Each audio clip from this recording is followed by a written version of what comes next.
Ashama harka fuune kabajamtoota hordoftoota chaanalii Keenya ani Shimeedhaa deebi'ee dhufeetiin jira. Video har'aa keessatti Youtubii irraa namoonni mallaqa argatan mallaqni eessaa dhufee kaffalameef kiisii keessanii ba'imoo gara biraatii argame moo eessaa akka argame madda isa sirrii ta'een isinitti himaa.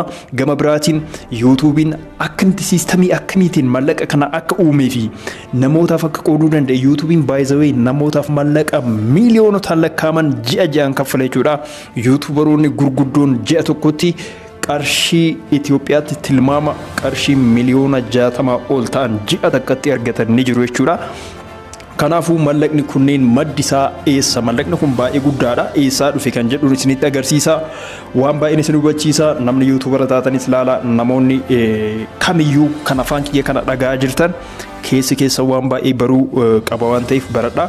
Okay, akkasuma Facebook pagein websiteewwan garaagaraatis mallaqa ni kafalu jechuudha.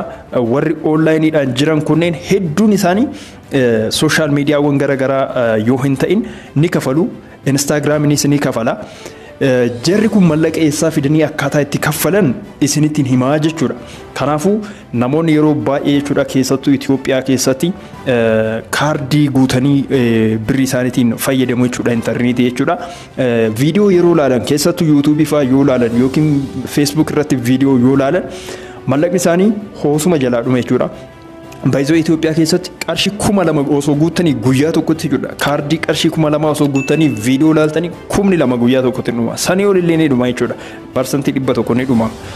So guys mallaqni isaanii kan jalaa dhumachaa jiru yookiin yeroo viidiyoo ilaalan harkaa dhumatu kun YouTuberoota bira ni deema. Haalli mallaqa itti kafalamu akkaawuntii namootaatiin wal qabataa kan jedhu addaaniin isiniif baasa jechuudha. Jalqaba irratti YouTubiin dhaabbata Googleeti jechuudha. Google keessatti ga'een isaa jechuudha video storyidha.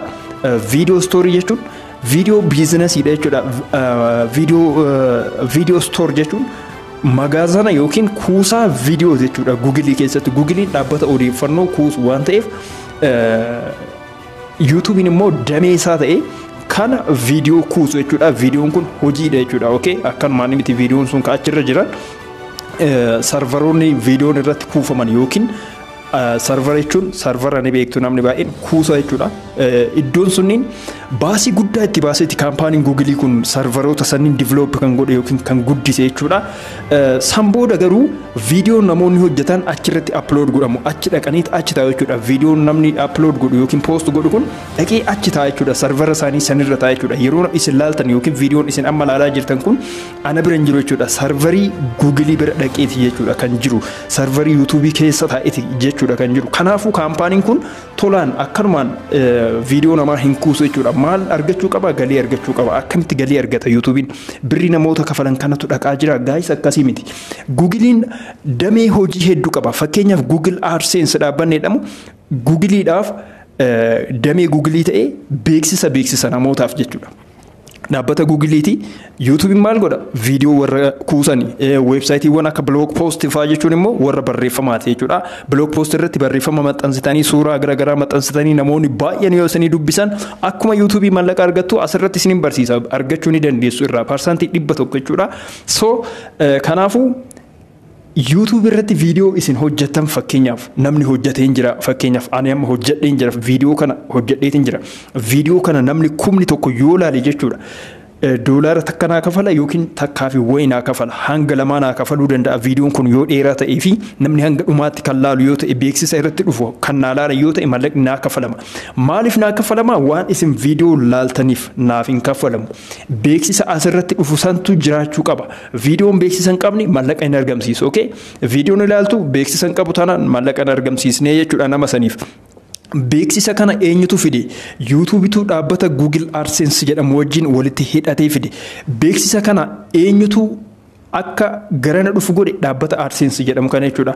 AdSense jechuun beeksisni namootaa karaa digital ta'een namoota bira akka ga'u beeksisni dhaabbata garaagaraa jechuudha. Namoota miiliyoonotaan biiliyoonotaan lakkaaman addunyaa kana keessatti intarneetii fayyadaman bira akka ga'uuf Google AdSensein haala mijeessaa namoota YouTubii fayyadamaniif beeksisni osoo isaan viidiyoo laalan addaan citee viidiyoon kun jidduudhaan dhaabbatee beeksisni wayii isinitti dhufa. Yeroo baay'ee afaan Ingiliffaa fi afaan garaagaraatiin jechuudha. Beeksisni sunniin abbaan beeksisa isaanii kafalee jira jechuudha. Kafalee jira kaampaanii Googleetiif kafalee jira yookiin baay'ina namoota laalaniitiin baay'ina namoota beeksisa laalaniitiin kaampaanii Google AdSense jedhamu kanaaf kafalaa jechuudha. Birriin eessatti kafalame? YouTubeidhaaf hin kafalamne. AdSenseidhaaf kafalee jechuudha. Dhaabbanni AdSense jedhamu Google AdSense jedhamu kun damee Google kan ta'e kan mallaqa namoota irraa fuudhu jechuudha. Beeksisa itti fiduu beeksisa san inni fuudhaa namoota biraan gaaf jechuudha. Eessan gaa bakka namooti jiranitti jechuudha. Bakka namoonni jiraniin gaa. Fakkeenyaaf namoonni YouTube ilaalan YouTube irra jiru isaan biraan gaa. Namoonni internet irratti barreeffama garaagaraa weebsaayitiiwwan garaagaraa irratti barreeffama garaagaraa dubbisanii fi bloogaroota namoonni hordofan achuma weebsaayitii san irratti beeksisni itti dhufa jechuudha. Okay? Osoo waa dubbisaa jirtan jidduudhaan waa isinitti dhufu yookiin yeroo akkana ol dabarsaa jirtan wanti mata duree keessanii waliin qabanne wayii meeshaaleen garaagaraa appilikeeshiniiwwan garaagaraa ni dhufa jechuudha. Isa jechuudha beeksisni jechuudha. So guys maalidha mallaqa Google AdSense kana YouTubein irraa fayyadama jechuudha amma. Okay, akkamitti fayyadama? Fakkeenyaaf viidiyoon kiyya jechuudha. Viidiyoon kiyya anaaf namni kumni tokko yoo ilaale doolaara takkanaa kafale doolaarri tun jechuudha birrii AdSense irraa dhufetu jira jechuudha. Anaaf YouTubebitu addaan qoodata jechuudha. Anaaf YouTubein addaan qoodannee jira. YouTubein ofii irraa murateet anaaf natti hime anaaf doolaara takka si ga'e takkaa fi wayitu si ga'e jedheen naa kenne malee Googlein YouTubein irraa muratee jira. Hanga murata parsantii 45 irraa murata. Namni tokko ji'a tokko keessatti fakkeenyaaf birrii 1,000 yoo hojjate jechuudha. YouTube irraa birrii 1,000 yoo hojjate 1,000 miti kan inni hojjate. Parsantii 45 kuma sanirraa muramee jira yookiin fakkeenyaaf ji'a kana keessa isin birrii 550 yoo isin ga'e doolaarri qarshii isaa ta'u doolaara isaa ta'u 550 yoo isiniif kafale 1,000 hojjettanii jechuudha isin. Maaliif 45 yookiin parsantii 45 irraa murateera 450 irraa muratee jira jechuudha. Doolaara 100 takka keessaa meeqa murateen 45 fudhatee 55 isinii kenna. 55 qofan hojjennee jechuudha isin. Okay? Addaan qooddatanii jechuudha irraa muratee isinii kenna malee hangasii miti keessan hojjettan jechuudha. Kanaafuu mallaqni eessaa dhufe? Mallaqni qaamolee meeshaalee isaanii beeksifatan, oomisha isaanii beeksifatan, dhaabbata isaanii beeksifatan, waan qaban beeksifatan kanneen irraa fakkeenyaaf Itoophiyaa keessatti raayid fa'aa, guuzogoo, faras kan jedhan kanneen dhaabbanni garaagaraa amma karaa onlaayiniitiin waa beeksifachaa jiru jechuudha. Dhaabbanni sunniin eenyuuf kafalan? Google AdSenseidhaaf kaampaanii Google AdSense jedhamuuf kafalanii jiru jechuudha. Birrii isaaniitu nu bira dhufaa jira jechuudha.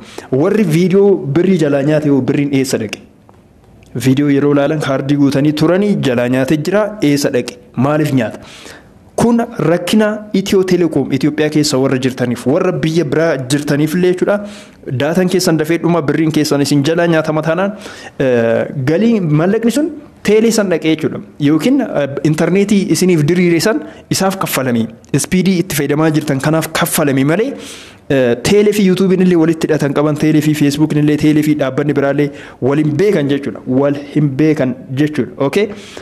Hojiin haala mataa isaa danda'e siistemii mataa isaa danda'e qaba. Fakkeenyaaf mallaqni namoota irraa dhufu osoo warra YouTubii bira dhaqa ta'e yookiin warra intarneetii kana irratti hojjetu bira dhaqa ta'e jechuudha. Yeroo isin Wi-Fi fayyadamtan osoon kafalii Wi-Fi fayyadamtu viidiyoo nama baay'ee ilaaltaniirtu beeksisa baay'ee argitaniirtu ji'a tokko ji'a lama waggaa tokkollee natsaa fayyadamaa jirtu tolaan bilisaan fayyadamaa jirtu. So maal argatarii dhaabbanni kun? Kanaafuu siistamiin kun isinii waliin qabatu namoota waliin qabatu jechuudha. Namoonni mallaqni keessan namoota yuutubaroota bira dhaqaa jira jettanii yaaddan ilaalcha kana keessaa baha sirrii hin jirtanii sirraa jechuufanii keessattuu saba keenya bira jechuudha. Oromoo bira rakkinni jiru ni jira. Namoota yuutubara ta'an biloogara jechuun warra intarneet irratti waa barreessan kana waa maxxansan kana jechuudha. Namoota akkanaa kanneen hin jabeessan jechuudha. Sabni keenya Oromoon hin jabeessu jechuudha. Ifa jechuudha wanti kun maaliifi shaqqala dhufaa jedhan jecha akkanaafaa dubbatan shaqqalachuudhaa fi shaqqaladhu yuutuubii shaqqalachuu fi peejii feesbuuk irratti illee yoo ta'e peejii isaa guddifachuu fi weebsaayitii illee yoo ta'e akkasuma jechuuf deemna jechuudha. So hin jedhamu akkas. Yoo shaqqalates isin irraa miti jechuudha. Isin osoo hin kafalin viidiyoo san laaltan fakkeenyaaf viidiyoo nama bashannansiisu yoo laaltan viidiyoo nama barsiisu yoo laaltan kafaltanii ilaalle jechuudha isin. Okay, bilisaan ilaalaa jirtu jechuudha. Waan namni sun yoo hojjete gaariidha. Yoo hojjechuu baate irra miidhamtu. Okay, namni waan fedhe haa dubbatu isin callisaa dhaggeeffadha. Okay, nama gorsuu barbaadan inboxii gorsaa malee namni sun dirqama hin qabu jechuudha. Firiidamii kennaa fi ijoollee keenyaaf nama kamiifuu firiidamii kennaa fi ilma keessantu hojjeta boru. Isintu hojjeta boru. Obboleessa keessan xiqqaatu hojjeta boru. Namoota hojjetan fuulduratti oofuu yaala. Yuutuubaroonni Oromoo baay'een guddatan sababni isaa sabni keenya kun mallaqni isaa baay'ee qusachuu barbaada Itoophiyaa keessatti keessattuu yeroo ammaa kana Itoophiyaan intarneetii fayyadamaa jirti haalaan jechuudha baay'ee fayyadamaa jiru neetwoorkiin iddoo tokkotti malee ni jira speedii ni qaba garuu mallaqa nyaata jechuudha teeleen Itoophiyaa rakkoo guddaa qaba jechuudha ifaan ifatti rakkoo guddaa qaba jechuudha teeleen so namoonni gara intarneetii yeroo dhufanitti jechuudha mallaqni isaanii yeroo jala nyaatamu hubannoo dhabuu isaaniirraa kan ka'e warra yuutuubiitu na jala akkana godhe ani fakkeenyaaf ofirratti waan beeku jechuudha namoota waa'ee yuutuubii hin beekne feesbuukii qofa fayyadaman jechuudha yuutuubii fayyadamaa akkana godhaa jedhee harka kootiin ittiin agarsiisaa jechuudha chaanaliiwwan garaagaraa sabscribe godhee namoota isaan fayyadan ijoollee keenya kan sammuu keessaa qabu sarchi godhee maqaa isaanii sabscribe godheefin itti kenna jechuudha moobaayil kiyyas jechuudha chaanalii kiyyas sabscribe godhee jechuudha yeroon keessattuu yeroo yuutuubii jalqabu namoonni maal naan jedhu appilikeeshiniin keessuun birrii nama jala nyaata